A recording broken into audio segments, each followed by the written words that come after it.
Meta shares are higher by about 6% after the company beat estimates for revenue and profit and issued a better than expected forecast for the current quarter. Joining us now, Barton Crockett, senior research analyst at Rosenblatt Securities. Barton, great to have you with us. There is a lot to like out of this report. And I'm wondering, when Mark Zuckerberg talks about the AI assistant being the most widely used one by the end of the year, how do you sort of bake that into the model? How do you look at that in terms of the monetization of that investment? Well, I think that what's happening with Meta is that they're weaving AI throughout everything that they're doing. They're weaving it into the user experience that they're offering. They're weaving it into the tools that they're offering to marketers.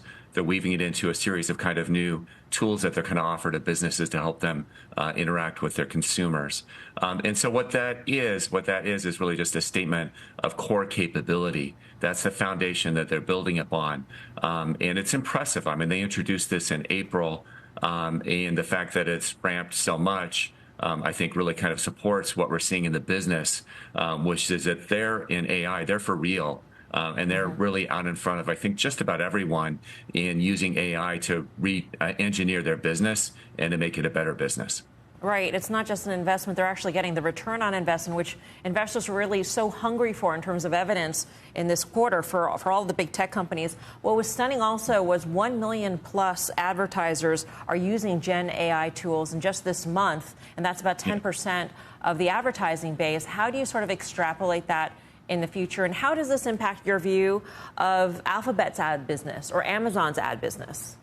Well, certainly it would seem to me that Meta has a cleaner road than at least Alphabet, where there's some question around the puts and takes with search, some of the puts and takes with YouTube right now.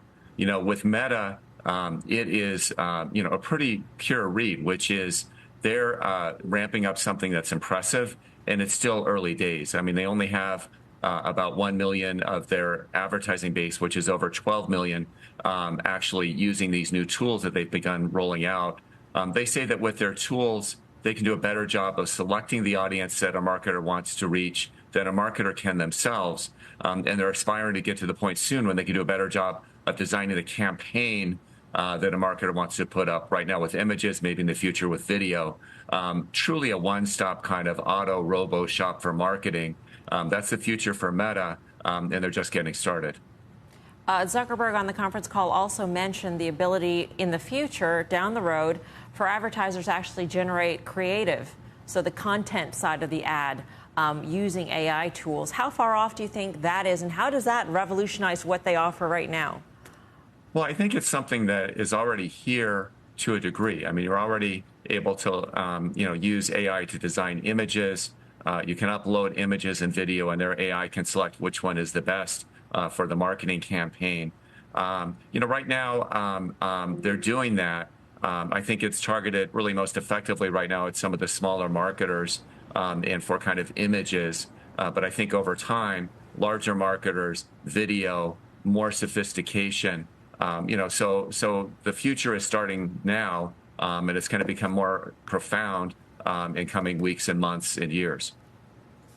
Hey, Barton, I'm curious about Llama and this open source model that they have, and whether we should start to think of that as competition for OpenAI and Anthropic, and therefore Microsoft, and maybe a Google, and maybe an Amazon and AWS down the road. I mean, I know we're talking about all these amazing things that are happening inside of Meta, but the fact that it's an open source model changes things, no? It certainly does. And, that's one of the things that's really kind of cool about where Meta is sitting. I mean, they've taken this position, open source. They use open source to help themselves, really, they think, to leverage, the broad expanse of developers, make it open source, get more people leaning into it. That'll give Meta, access to more manpower, more brain power, better feature set. That's their play internally. But part of that is that people use it, and they don't just use it by, going to their Facebook feed, that they take the core platform and they build around that. I think some of the hyperscalers are supporting, Llama. I think that's, one of the platforms that AWS is supporting. But this whole, idea of, these core kind of LLMs, a number of them at scale, huge investments, this starts to become commoditized. then something like Llama's kind of looks smarter and smarter. And so it's strategically, I think, really interesting and right now kind of smart play by Meta.